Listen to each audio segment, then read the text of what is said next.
Experiment হচ্ছে capacitor checking.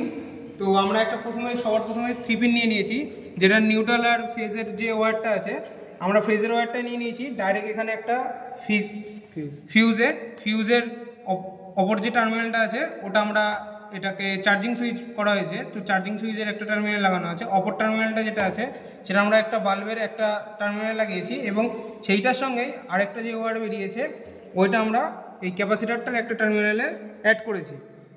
এর পরবর্তীতে আমরা ল্যাম্পের যে আরেকটা প্রান্ত আছে ওটা আমরা নিয়ে গিয়ে এখানে শর্টিং সুইচে কানেকশান দিয়েছি একটা প্রান্ততে, এবং সেই প্রান্তটা আমরা